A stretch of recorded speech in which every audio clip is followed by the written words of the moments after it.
নমস্কার তোমাদের সবাইকে সানা স্মাইল এডুকেশন সেন্টারে স্বাগত জানিয়ে আজকের ক্লাসটি শুরু করছি। আজকে তোমাদের সঙ্গে আলোচনা করব তোমরা যারা ষষ্ঠ শ্রেণীর তৃতীয় পর্যায়ক্রমিক মূল্যায়ন পরীক্ষা দেবে তোমাদের জন্য রায় ও মার্টিন প্রস্তুত বিচিত্র থেকে আজকে সমাধান করব ষষ্ঠ শ্রেণীর ইতিহাস বিষয় মডেল নাম্বার 2, অর্থাৎ 2 নম্বর স্কুলে যে সমস্ত ছোট ও বড় প্রশ্নগুলি আছে তার সমস্ত প্রশ্নের উত্তরের সমাধান করে দেখাবো। চলো দেরি না করে মূল বিষয়ে যাওয়া যাক। দেখো একে আছে শেষ নন্দরাজার নাম হলো, উত্তরটা লিখবে ধননন্দ, অপশন বি। দুই দেখো কুজুল কোচটিসিসের প্রধান এলাকা ছিল, উত্তরটা লিখবে এ ও বি, অর্থাৎ কাবুল আর কাশ্মীর। তিনে দেখো কোন ভাস্কর্যে গ্রিক ও রোমান প্রভাব দেখা যায়, উত্তরটা লিখবে গান্ধার রাজনীতিতে শিল্প রীতিতে। চারে দেখো গুহাবাস কারা বানিয়েছিলেন, উত্তরটা লিখবে মৌর্য সম্রাটরা, অপশন এ। পাঁচে দেখো কোন প্রাণী অশোক স্তম্ভে বসানো থাকতো, উত্তরটা লিখবে সিংহ, অপশন এ। ছয় দাগের প্রশ্নের উত্তরটা হবে কৃষিকাজ, অপশন ডি। 7 দাগ দেখো প্রশ্নের উত্তরটি হবে এ ও বি। 8 দাগ প্রশ্নের উত্তরটা হবে দরায়ুস, অপশন এ। 9 দাগের প্রশ্নের উত্তরটা হবে পার্থিয়রা, অপশন এ। 10-এর উত্তরটা হবে অপশন সি। 11 দাগের প্রশ্নের উত্তরটা হবে এ ও বি। 12 দাগের প্রশ্নের উত্তরটা হবে অপশন এ, ব্রাহ্মণ সাহিত্য। 13 দাগের প্রশ্নের উত্তরটা হবে মহাবীর, অপশন এ। 14 দাগের প্রশ্নের উত্তরটা হবে অপশন এ, জৈন ধর্ম। পরবর্তী প্রশ্নগুলো দেখো, নিচের প্রশ্নগুলি এক কথায় উত্তর দাও। একে আছে বস্ত্র শিল্পের বিখ্যাত কেন্দ্রের নাম, উত্তর লিখবে ম্যানচেস্টার। দুইয়ে দেখো তুলোর চাষ কোথায় বেশি হতো, উত্তর লিখবে দাক্ষিণাত্য। তিনে দেখো চিকিৎসা সংক্রান্ত দুটি বইয়ের নাম লিখো, উত্তর লিখবে চরক সংহিতা ও সুশ্রুত। চারে দেখো যে কোনো দুটি বিখ্যাত মহাবিহারের নাম। দেখো এই প্রশ্নের উত্তরটি তোমাদের লিখে দিয়েছি, নালন্দা মহাবিহার ও বিক্রমশিলা মহাবিহার। পরবর্তী দেখো 5-এর বরাহমিহিরে লেখা একটি বইয়ের নাম, উত্তরটা লিখবে বৃহৎ সংহিতা।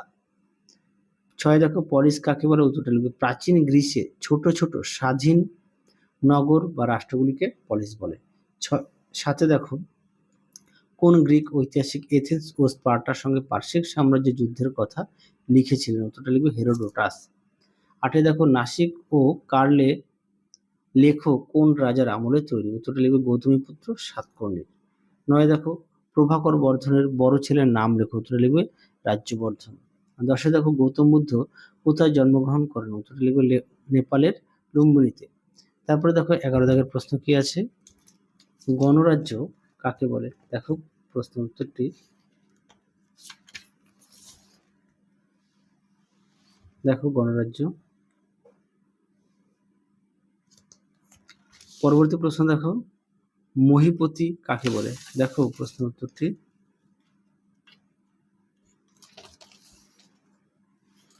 দেখো মহীপতি ভূপতি হলেন ভূ বা জমির মালিক, মহীপতি ছিলেন পৃথিবীর মালিক বা রাজা। পরবর্তী দেখো স্নাতক কাদের বলে। দেখো প্রশ্ন উত্তর, স্নাতক কাদের বলে। দেখো স্নাতক কাদের বলে। পরবর্তী দেখো কি আছে, রত্নিন কাদের বলা হয়। দেখো প্রশ্ন উত্তর, দেখো রত্নিন কাদের বলা হতো, উত্তরটি। পরবর্তী প্রশ্ন দেখো কি আছে, 3 দাগের প্রশ্ন। 1 দাগে বৈদিক যুগে অর্থনীতির দুটি বৈশিষ্ট্য লেখো। দেখো প্রশ্ন উত্তর, তোমরা এখান থেকে পড়ে নিয়ে লিখবে। এখান থেকে দুটি পয়েন্ট দেবে। পরবর্তী দেখো অথবা দিয়ে ইন্দো আর্য ভাষা গোষ্ঠী বলতে কি বোঝো। দেখো প্রশ্নের উত্তর, এখান থেকে এই পর্যন্ত লিখবে। পরবর্তী দেখো কি আছে, 2 দাগের মহাজন পদ বলতে কি বোঝো এবং মহাজনের শক্তিশালী হয়ে ওঠার যে কোনো একটি কারণ লেখো। দেখো প্রশ্নের উত্তর,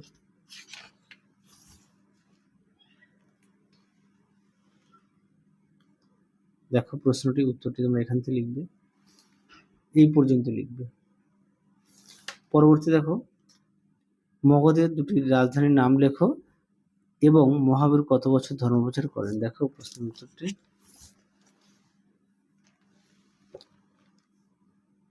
দেখো এর মধ্যে থেকে উত্তরটি পেয়ে যাবে। পরবর্তী দেখো কি আছে, তিন দাগের প্রশ্নটা দেখো। কনিষ্কের রাজধানী হচ্ছে পুরুষপুর, আর কুষাণদের প্রধান শাসন কেন্দ্রের নাম হচ্ছে ব্যাক্ট্রিয়। অথবা দিয়ে সাতবাহন বংশের প্রথম শাসকের নাম শিমুক। তারপরে আছে এবং সাতবাহনদের প্রধান বিপক্ষ কে ছিলেন? উত্তরটা লিখবে পশ্চিম ভারতের শক ক্ষত্রপ শক্তি ছিল প্রধান বিপক্ষ। পরবর্তী দেখো কি আছে, পরবর্তী প্রশ্ন আছে 5 দাগে দ্বিতীয় নগরায়ণ কাকে বলে ও কার্ষপণ কি? দেখো প্রশ্ন উত্তর।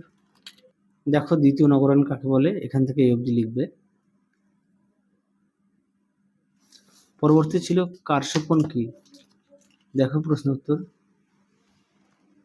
দেখো কার্ষপণ কি বলেছে, মহাজন পদের আমলে বহু প্রচলিত একটি মুদ্রার নাম হচ্ছে কার্ষপণ।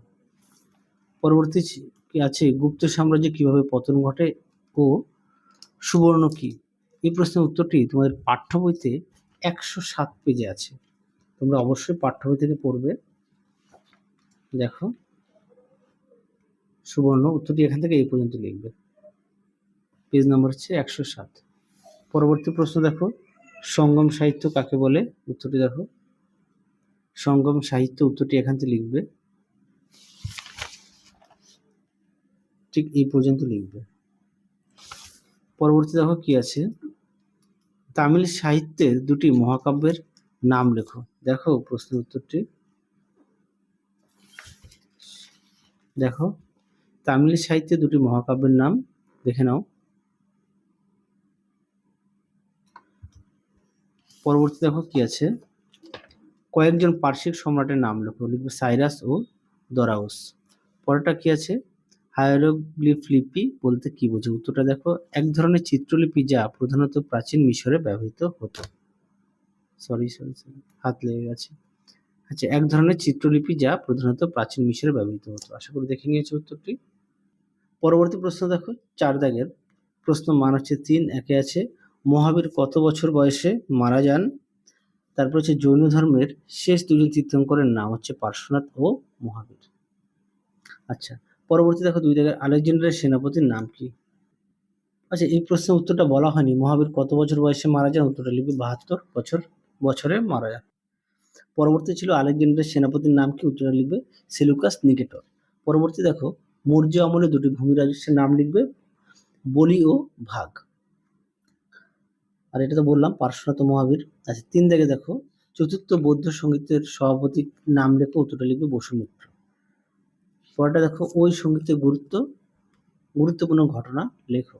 দেখো প্রশ্ন উত্তরটি।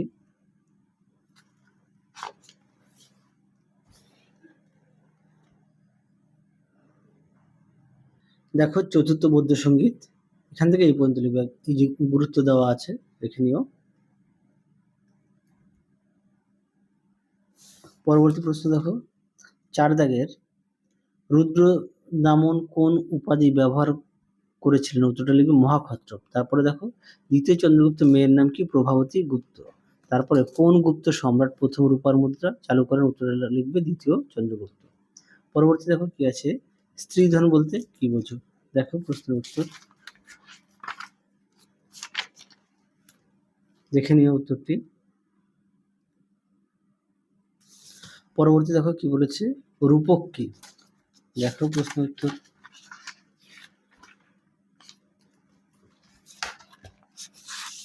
দেখো রূপক কি, গুপ্ত সম্রাট দ্বিতীয় চন্দ্রগুপ্তের আমলে চালু হওয়া প্রথম রূপোর মুদ্রার নাম হচ্ছে রূপক। আশা করি দেখে নিয়েছো। পরবর্তী প্রশ্ন দেখো, সংখ্যায়ন কাকে বলে? দেখো প্রশ্ন উত্তরটি।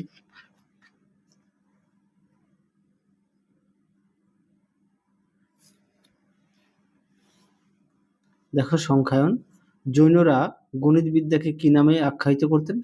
সংখ্যায়ন। পরবর্তী দেখো কি আছে, কৃষি বিজ্ঞান বিষয়ক একটি গ্রন্থের নাম লেখো। উত্তর লিখবে কৃষি পরাশর। পরবর্তী দেখো কি আছে, 7 দাগের কাবেরী নদী বদ্বীপ এলাকায় বিখ্যাত বন্দরের নাম লেখো। দেখো উত্তরটি। দেখো উত্তরটি কাবেরী পট্টিনম। প্রশ্নটা দেখো, উত্তরটি কাবেরী পট্টিনম হবে। পরবর্তী ছিল চন্দ্রগুপ্ত মৌর্যের সভায় কোন কোন দূত এসেছিলেন? তোমরা লিখবে মেগাস্থিনিস। আচ্ছা, পরবর্তী দেখো 7 রেশম পথ কাকে বলে? দেখো প্রশ্ন উত্তরটি দেখো। পরবর্তী দেখো কি আছে, কোন দুটি লিপি ডান দিক থেকে লেখা হয়? উত্তরটি লিখবে খরষ্টি ও ব্রাহ্মী। 5 দাগে দেখো, 5 দাগের প্রশ্ন, একে আছে মৌর্য আমলে মানুষেরা কি ধরনের পোশাক পরতেন তা আলোচনা করো। দেখো প্রশ্ন উত্তরটি, তোমাদের এই প্রশ্নটি আগের ভিডিওতে দেখানো আছে, তাও দেখিয়ে দিই। মানুষেরা দেখো, পুরুষেরা কি পোশাক পরতো আর নারীরা কি পোশাক পরতো দেখে নিও। পরবর্তী দেখো, অগ্রহার ব্যবস্থা কাকে বলে? দেখো দেখে নিও।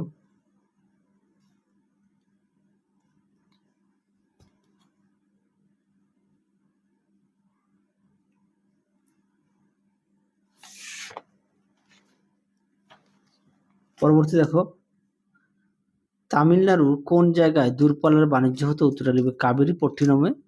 কোন অঞ্চলে শাড়ি ধান চাষ হতো? উত্তরটা লিখবে মগধের পার্শ্ববর্তী অঞ্চলে। আর একবার বলি, মগধের পার্শ্ববর্তী অঞ্চলে। পরবর্তী দেখো 2 দাগের, মৌর্য আমলের শিল্প চর্চার বৈশিষ্ট্য লেখো। এই প্রশ্নের উত্তরটি তোমাদের পাঠ্য বইতে পেয়ে যাবে 123 পেজে। মৌর্য আমলের শিল্প চর্চা, আগের সেটাও দেখিয়েছি উত্তরটি, খুব গুরুত্বপূর্ণ একটি প্রশ্ন, অবশ্যই ভালো করে পড়বে। পরবর্তী দেখো, গুপ্ত ও পল্লব আমলের শিল্প চর্চার বৈশিষ্ট্য লেখো। এই প্রশ্নের উত্তরটি তোমাদের পাঠ্য বইতে পেয়ে যাবে। দেখো সুন্দর করে পয়েন্ট দিয়ে দেওয়া আছে, তোমরা পুরোটাই লিখবে, এই পর্যন্ত লিখবে। পেজ নম্বর হচ্ছে 128। 3 দেখো, রাজা হর্ষবর্ধন কোন 2 রাজ্যের শাসনভার নিয়েছিলেন? থানেশ্বর ও কনৌজ। তারপরে দেখো কি আছে, ক্ষত্রপ কাদের বলে? দেখো প্রশ্নের উত্তর,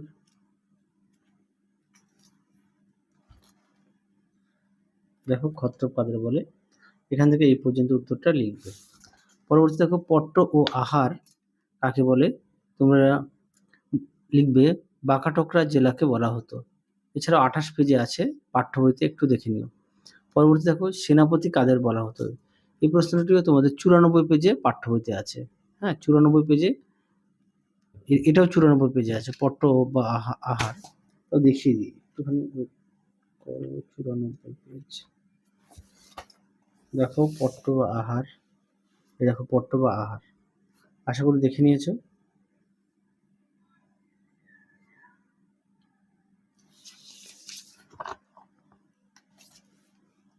আর সেনাপতি ছিল এই যে, দেখে নাও।